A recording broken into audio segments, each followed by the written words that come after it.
അവർക്ക് ഉണ്ണിക്ക് 5 ലക്ഷം കൊടുത്തു, ഏകദേശം ഒരു ഫുൾ സെറ്റ് അല്ലേ? ചോദിക്കും അല്ല, ധ്യാൻ എപ്പോഴും ആരെയും കളിയാക്കാറില്ല. ഇപ്പൊ സിനിമയെ ആര് കളിയാക്കിയാലും, ധ്യാനിന്റെ സിനിമകളെ കളിയാക്കിയാലും ധ്യാൻ ആരെയും തിരിച്ച് അങ്ങനെ എല്ലാരും സംശയം അതാണ് ചോദിച്ചത്. അല്ല, അവരൊന്നും അങ്ങനെ ചെയ്യില്ല. നിനക്കൊക്കെ സംശയം ഉണ്ട്, അജ്മൽ നിനക്ക് ഡൗട്ട് ഉണ്ടായില്ലേ അങ്ങനെ പറഞ്ഞപ്പോ അല്ലേ? അവരൊന്നും അങ്ങനെ വായിച്ചു വാങ്ങിച്ചിട്ടൊന്നും ചെയ്യുന്ന ആൾക്കാർ, വളരെ ജെനുവിനായിട്ട് സിനിമ റിവ്യൂ ചെയ്യുന്ന ആൾക്കാരാണ്, മനസ്സിലായോ? അവര് ലെവൽ അയച്ചാൽ അതിനുവേണ്ടി ഇത് കൂട്ടുവെക്കൂല. ആദ്യമായിട്ട് ഒരാളെ സിനിമ നല്ലത് അല്ല, എന്തായാലും ഫസ്റ്റ് ദിവസം തന്നെ ഇവര് പോയി സിനിമ, നമ്മുടെ സിനിമകൾ എന്തായാലും കാണും. പക്ഷെ ഒന്നടങ്കം നല്ലത് പറഞ്ഞത് എനിക്ക് തോന്നുന്നു, പ്രത്യേകിച്ച് ഉണ്ണിയും കോക്കും ഇപ്പോഴത്തെ മെയിൻ സ്ട്രീം റിവ്യൂസില് മെയിൻ ആയിട്ടുള്ള 2 ആൾക്കാരാണ്. അപ്പൊ അവർക്ക് 2 പേർക്കും സിനിമ ഇഷ്ടപ്പെട്ടു എന്ന് പറയുമ്പോൾ ഇവരുടെയൊക്കെ റിവ്യൂ ആണെന്ന് ഒരുപാട് ലക്ഷം ആൾക്കാരുണ്ട്. ആ ലക്ഷത്തിന് ഒരു 50,000 അല്ലെങ്കിൽ അതിന്റെ പകുതി ആൾക്കാർ തിയേറ്ററിൽ പോയിട്ട് ഇവരെ ഫോളോ ചെയ്യുന്ന എത്രയോ ആൾക്കാരുണ്ടല്ലോ, അല്ല കുറച്ച് പേരെ വന്ന് സിനിമ ഉണ്ടാക്കാൻ നമുക്ക് വലിയ ഉപകാരമായിരിക്കും. കാരണം ഓണം കഴിഞ്ഞ് നിൽക്കുന്നൊരു സമയമാണ്. അപ്പോൾ ഓണം കഴിഞ്ഞ് നിൽക്കുമ്പോഴുള്ള റിലീസ് എന്ന് പറയുമ്പോൾ സ്വാഭാവികമായിട്ടും ഒരു ചെറിയൊരു ഡൾ ഫേസ് ഉണ്ട്. കാരണം തിയേറ്ററിലേക്ക് ആൾക്കാർ വരുന്നത്, ഫാമിലിയൊക്കെ വരുന്നത് ചിലപ്പോൾ ഒരു കുറയാനുള്ള സാധ്യതയുണ്ട്. ഓണം കഴിഞ്ഞു, അപ്പം ഇനി കുറച്ച് അടുത്ത സീസണിലേക്ക് വേണ്ടി വെയിറ്റ് ചെയ്യും. അപ്പോൾ ഇത് നമ്മൾ ടാർഗറ്റ് ചെയ്യുന്ന ഒരു ഓഡിയൻസ് എന്ന് പറയുന്ന, അല്ലെങ്കിൽ തീർച്ചയായിട്ടും ഫാമിലി വരണം. കാരണം ഇത് കുടുംബ പ്രേക്ഷകർ ഏറ്റെടുത്താൽ മാത്രമേ നമ്മൾ, കാരണം അങ്ങനെ ഒരു ടാർഗറ്റ് ഓഡിയൻസിന് വേണ്ടി തന്നെ മേക്ക് ചെയ്തിട്ടുള്ള ഒരു സിനിമയാണെന്ന് വിശ്വസിക്കുന്നു. ഒരു പരിധി വരെ അവർക്ക് കുറച്ചുകൂടെ കണക്റ്റ് ആവാൻ സാധ്യത കൂടുതലാണ്. അപ്പം എനിക്ക് തോന്നുന്നു ലോകയൊക്കെ കണ്ടു നിൽക്കുന്ന പിള്ളേരെ സംബന്ധിച്ചിടത്തോളം ചിലപ്പോൾ എത്രത്തോളം, ഞാൻ ലുക്കിനോട് കഴിഞ്ഞ ദിവസം പറഞ്ഞു, എത്രത്തോളം അവർക്ക് വലിയ മാസീവ് സിനിമകൾ, അത്തരം സിനിമകൾ മാത്രം ഉണ്ടായ പോലല്ലോ. അപ്പം കുഞ്ഞു സിനിമകൾ വേണം, ഇത്തരം ഹ്യൂമൻ ഇമോഷൻസും അല്ലെങ്കിൽ ഇത്തരം ചെറിയ അല്ലെങ്കിൽ നാട്ടുമ്പുറം അല്ലെങ്കിൽ നാടൻ സിനിമകളൊക്കെ വേണം. അപ്പം ഇൻഡസ്ട്രിയെ, എന്നാലും മാത്രമേ ഇങ്ങനെ ഒരു ഇൻഡസ്ട്രി നമ്മുടെ ഇൻഡസ്ട്രിക്ക് നിലനിന്ന് പോകും. അപ്പോൾ ഫസ്റ്റ് ഡേ തന്നെ ക്രിട്ടിക്കലി ഇതിനെ വലിയ രീതിയിലുള്ള ഒരു അക്ലമേഷൻ അല്ലെങ്കിൽ വലിയ രീതിയിലുള്ള ഒരു ഓപ്പണിംഗ് കിട്ടി. പക്ഷെ ഇനി ഓർഗാനിക്കായിട്ട് വരേണ്ട ഓഡിയൻസ് ഉണ്ട്, അല്ലെങ്കിൽ ഓർഗാനിക്കായിട്ട് നെക്സ്റ്റ് വീക്ക് തൊട്ട് നമ്മൾ പ്രതീക്ഷിക്കുന്ന ഫാമിലിയൊക്കെ വന്ന് ഈ ഒരു ചെറിയ സിനിമയെ സപ്പോർട്ട് ചെയ്യും എന്നുള്ളതാണ്. അപ്പം എല്ലാവരും സപ്പോർട്ട് ഉണ്ടാവുമെന്ന് പ്രതീക്ഷിച്ചുകൊണ്ട് എന്തായാലും ആ സൈഡ് നമ്മൾ സേഫ് ആയിട്ടുണ്ട്. അല്ലെങ്കിൽ എപ്പോഴും വരുന്ന ചോദ്യമാണ്, അശ്വതിന് ഇഷ്ടമായില്ലല്ലോ, മറ്റേ ഇവർക്ക് ഇഷ്ടമായില്ല. ഇപ്പൊ ഇവർക്ക് 2 ഇഷ്ടമായി. അവർ രണ്ടുപേരും നല്ല റിവ്യൂ അവർക്ക് ഇഷ്ടപ്പെട്ടതിൽ, അല്ലെങ്കിൽ അവർ എല്ലാ കാലവും അവരൊക്കെ തന്നെ നല്ല സിനിമ അവർക്ക് ഇഷ്ടപ്പെടുന്നതൊക്കെ അവരെ കുട്ടിയൊക്കെ എപ്പോഴും പറയുന്നുള്ളത്, ഇതൊക്കെ അവരുടെ പേഴ്സണൽ ആയിട്ടുള്ള അഭിപ്രായങ്ങളാണ്. അശ്വതിന്റെ ആയിക്കോട്ടെ, അവരുടെ വളരെ പേഴ്സണൽ ആയിട്ടുള്ള അഭിപ്രായങ്ങളാണ്. ബാക്കി സിനിമ കാണണോ വേണ്ടയോ എന്നൊക്കെ തീരുമാനിക്കും. സിനിമ വളരെ സബ്ജക്റ്റീവ് ആയിട്ടുള്ള ഒരു കാര്യമാണ്. അപ്പോൾ ഓരോ ആൾക്കാരും ഇഷ്ടം, എൻ്റെ ഇഷ്ടമായിരിക്കില്ല എൻ്റെ ഇഷ്ടം, അല്ലെങ്കിൽ അത് ചിലപ്പോൾ ഇവർക്ക് ഇഷ്ടപ്പെട്ടതുകൊണ്ട് നിങ്ങൾക്ക് ഇഷ്ടപ്പെടണമെന്നില്ല. എന്തായാലും ഇവരെയൊക്കെ ഫോളോ ചെയ്യുന്ന ആൾക്കാരുണ്ട്, സ്ട്രിക്ട്ലി ഫോളോ ചെയ്യുന്ന ആൾക്കാരുണ്ടെങ്കിൽ ഇവരെ ആ കൂട്ടത്തിലുള്ള ആൾക്കാരെങ്കിലും പോയിട്ട് സിനിമ കാണണം.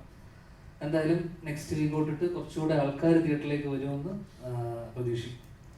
ഇതിൽ പലപ്പോഴും ധ്യാൻ ശ്രീനിവാസൻ എന്ന് പറയുന്ന നടനോട് അഭിമുഖങ്ങളിൽ അവതാരകൻ ഈസിയായിട്ട് ചോദിക്കാം, ഈ പറഞ്ഞ സ്ക്രിപ്റ്റ് വായിച്ചില്ലേ? ഞാൻ വളരെ രസകരമായി തന്നെ പറയാറുണ്ട്, സ്ക്രിപ്റ്റ് വായിച്ചെന്നോ വായിച്ചില്ലെന്നോ രസകരമായ രീതിയിൽ മറുപടി കൊടുക്കാറുണ്ട്. ഇതിൽ ചെയ്തിരിക്കുന്ന നെഗറ്റീവ് ഷെയ്ഡ്, ഇതിലെ എല്ലാത്തരം ആൾക്കാരും, എല്ലാ സെന്റേഴ്സിൽ നിന്നുള്ള ആൾക്കാരും കൃത്യമായി ഒരു കാര്യം എന്ന് പറയുന്നത്, ഇതിന്റെ സ്ക്രിപ്റ്റ് സെലക്ഷൻ ഓവർ ധ്യാൻ ചെയ്തിരിക്കുന്ന റോള് ഏറ്റവും ഡീസൻ്റ് ആയിട്ട് ചെയ്തിരിക്കുന്ന, ഏറ്റവും ഗംഭീര അഭിപ്രായം ആണ് എല്ലാ സ്ഥലത്തു നിന്നും വന്നിരിക്കുന്നത്. അപ്പൊ ധ്യാൻ ആക്ച്വലി ഇതിന്റെ സ്ക്രിപ്റ്റ് ഫുള്ളായിട്ട് വായിച്ചിരുന്നത് എന്താണ് മുഹാസിന്റെ ഈ പടം ചെയ്യാനുള്ള പ്രചോദനം? എനിക്ക് ഇപ്പോഴും എന്റെ കഥ ഫുള്ളായിട്ട് എനിക്ക് മനസ്സിലായി വരുന്നതാണ്. വസി എൻ്റെ അടുത്ത് വന്നിട്ട് ഇതിന്റെ ഒരു കഥ ഐഡിയ മാത്രമേ ഞാൻ പറഞ്ഞിട്ടുള്ളൂ. അപ്പൊ എനിക്ക് ഇതുവരെ ഇപ്പൊ ഇവരിങ്ങനെ ഒരു കാര്യം എൻ്റെ അടുത്ത്, നമ്മുടെ അടുത്തേക്കൊക്കെ ഇതുപോലത്തെ സാധനമൊക്കെ വരുന്നത് തന്നെ വളരെ വിരളമാണ്. അപ്പം ഇങ്ങനൊരു സാധനം നമ്മൾ വെച്ച് ആലോചിക്കുമ്പോൾ തന്നെ നമുക്കൊരു കൗതുകം തോന്നും. ലുക്കുവിന്റെ ഓപ്പോസിറ്റ് ഇങ്ങനെ ഒരു സാധനം.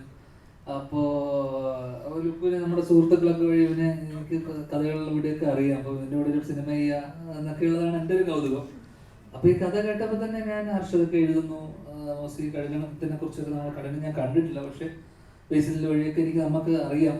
അപ്പം ഒരുപാട് സ്നേഹം, സിനിമയോട് വളരെ പാഷനേറ്റ് ആയിട്ടുള്ള, അല്ലെങ്കിൽ സിനിമയോട് വളരെ സ്നേഹമുള്ള ആൾക്കാരോട് സിനിമ ചെയ്യുമ്പോൾ നമുക്കൊരു സന്തോഷമാണ്. അപ്പോൾ എനിക്ക് ഫസ്റ്റ് ടൈം ലുക്ക് ഇതിൻ്റെ ഒരു ഐഡിയ പറയുമ്പോഴും, അല്ലെങ്കിൽ ഈ സിനിമയെക്കുറിച്ച് സംസാരിക്കുമ്പോഴും അവന് ഇതിനോടുള്ള അല്ലെങ്കിൽ അവൻ്റെ ഒരു അപ്രോച്ച് എനിക്ക് വളരെ ക്ലിയർ ആയിരുന്നു.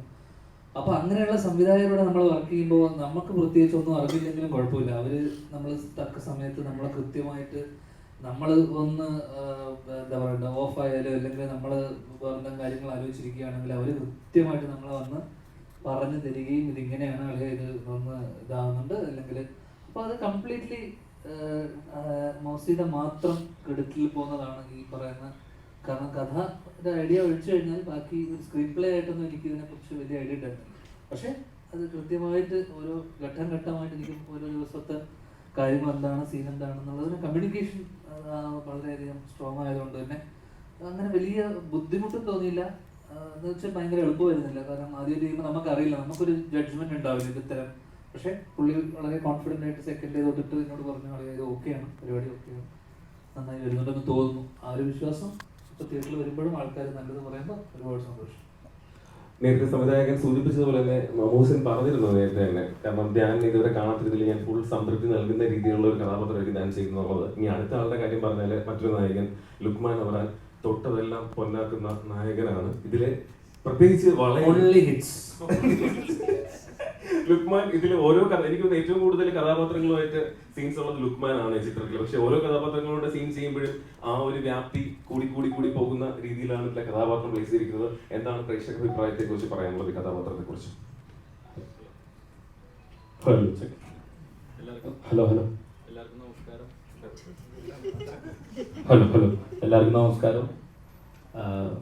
പിന്നെ ഈ പറഞ്ഞ പോലെ ഭയങ്കര സന്തോഷമുണ്ട്. ഞങ്ങള് ഇപ്പൊ നേരത്തെ റിവ്യൂസും ഇതൊക്കെ നല്ല പോസിറ്റീവ് റിവ്യൂ വന്നാൽ പോലും അത് എന്തുകൊണ്ടും ഭയങ്കര സന്തോഷം തരുന്ന കാര്യം തന്നെയാണ്. പക്ഷെ നമ്മളെപ്പോഴും ഭയങ്കര ഹാപ്പി ആക്കുന്നത് പ്രേക്ഷകരുടെ റിവ്യൂ, സാധാരണക്കാരും എല്ലാവരും തിയേറ്ററിൽ പോയി പടം കണ്ട് അവര് അഭിപ്രായം പറയുമ്പോൾ തന്നെയാണ്. അപ്പൊ അതിന് എന്തായാലും ഇങ്ങനത്തെ റിവ്യൂകളൊക്കെ നമുക്ക് ഒരു ധൈര്യം തരുന്നുണ്ട്. ആളുകൾ തിയേറ്ററിൽ വരുന്നു. രഞ്ജന പറഞ്ഞ പോലെ എല്ലാവരും കാണാത്തവര് മാക്സിമം തിയേറ്ററിൽ എത്തുക, അത് ഫാമിലി ആയിട്ടിരുന്ന് കാണാൻ പറ്റുന്ന, ഫാമിലിക്ക് എന്തുകൊണ്ട് ഇഷ്ടപ്പെടുന്ന ഒരു സിനിമ തന്നെയാണെന്നുള്ളൊരു കോൺഫിഡൻസ് ഞങ്ങൾക്കുണ്ട്. പിന്നെന്താ ഇതിനകത്ത് പ്രകാരം ചെയ്യാനുള്ളത്, ഇതിൽ വിജയരാഘവൻ സാറും ശാന്തികൃഷ്ണ മേമുമായിട്ടുള്ള കോമ്പിനേഷൻസ് അത് പറയുന്നുണ്ട്. അല്ല അതൊക്കെ ഇപ്പൊ ഈ പറഞ്ഞ പോലെ അതൊക്കെ മുഹാഷിന്റെ ക്രെഡിറ്റ് പോണ തന്നെയാണ്. അത് നമുക്കൊരു ഐഡിയ ഉണ്ടാവും, പരിപാടിയൊക്കെ പറഞ്ഞിട്ടുണ്ടാവും, നമ്മളൊരു പ്ലാനൊക്കെ മനസ്സിലുണ്ടാവും. പക്ഷെ മുഹാഷിന് മറ്റൊരു പ്ലാൻ ഉണ്ടാവും.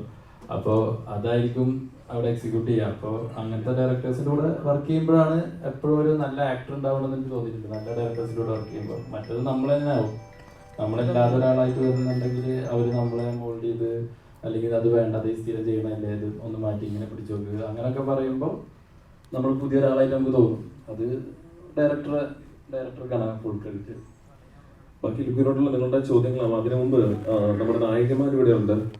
ഈ പൊണ്ടാക്കുന്ന നായിക ആസാദി എന്ന് പറഞ്ഞൊരു സിനിമയിൽ ഗംഭീര പ്രകടനം കാഴ്ചവെച്ച് നിങ്ങൾക്ക് ഏവർക്കും സുപരിതയായ മലയാളത്തിലെ തമിഴിലും വിവിധ റോളുകൾ കാഴ്ചവെച്ച് പ്രമുഖ താരങ്ങളുടെ ശബ്ദ സാന്നിധ്യമായ ഒപ്പം ഇപ്പം അഭിനേത്രിയായി തിളങ്ങി നിൽക്കുന്ന രവീണ രവി. വളരെ പൊല്ലാപ്പെല്ലാം ഉണ്ടാക്കിയത് രവീണയാണ്. എല്ലാവർക്കും നമസ്കാരം. തിയേറ്റേഴ്സിൽ ഇപ്പം നല്ല റിവ്യൂസ് ഉണ്ട്, നല്ല റെസ്പോൺസ് ഉണ്ട്. അപ്പോൾ നിങ്ങൾ എല്ലാവരും സഹകരിച്ച് ഇത് കുറച്ചും കൂടി വൈഡർ ഓഡിയൻസിലേക്ക് റീച്ച് ചെയ്യണം. It's A family entertainer. എല്ലാവരും സപ്പോർട്ട് ചെയ്യാം. വളരെ ശാന്തമായി സംസാരിച്ചിട്ട് പോയി. കാരണം ഇത്രയും ഇതിനകത്ത് സിനിമ കാണുമ്പോൾ അറിയാം രവീണ എന്തൊക്കെയാണ് ചെയ്തു വെച്ചിരിക്കുന്നത് എന്നുള്ളത്. അതുകൊണ്ട് നമ്മള് കഥാപാത്രത്തിനെ കുറിച്ചൊന്നും അല്ല, പ്രത്യേകിച്ച് പേരിനെ പറ്റി പറയും. ധ്യാൻ ശ്രീനിവാസനെ കുറിച്ച് എന്താണ് പറയാനുള്ളത് എന്നുള്ളത്, അദ്ദേഹത്തിന്റെ അഭിനയത്തിനെ കുറിച്ച് പറയും.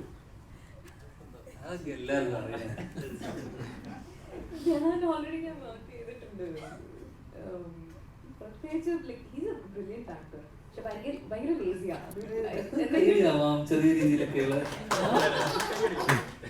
ഭയങ്കര നാച്ചുറൽ ആക്ടർ. എനിക്കത് ഭയങ്കര ഒബ്സർവ് ചെയ്തിട്ടുള്ള ഒരു സംഭവം. പക്ഷെ വളരെ ലേസി. അടുത്ത എന്താ സീൻ എടുക്കാൻ പോകുന്നത് പോലെ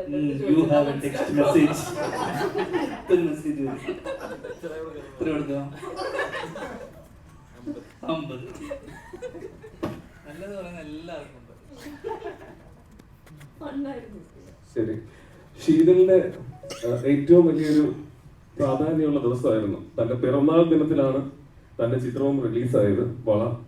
വളയെക്കുറിച്ച് എന്താണ് പറയുന്നത് പ്രേക്ഷകരുടെ അഭിപ്രായത്തെ കുറിച്ച്? ഹായ്, എൻ്റെ പേര് ശീതൽ.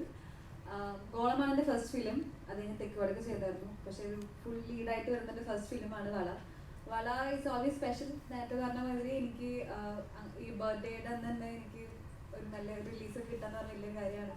പിന്നെ താങ്ക്സ് ടു മ്യൂസിക്ക എന്നെ ഓഡിഷൻ ചെയ്തിട്ടാണ് ഈ സിനിമയിൽ കയറുന്നത്.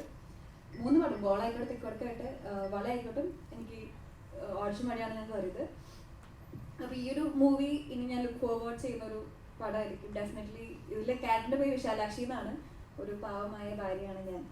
വലിയ അലമ്പൊന്നുമില്ലാത്ത ഒരു പാവകുട്ടി. രവിനെ പോലെ ഇല്ലാതെ.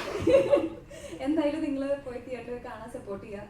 നിങ്ങൾ സപ്പോർട്ട് ഉണ്ടെങ്കിൽ ഈ പടം വലിയ ഓടും. So that's it.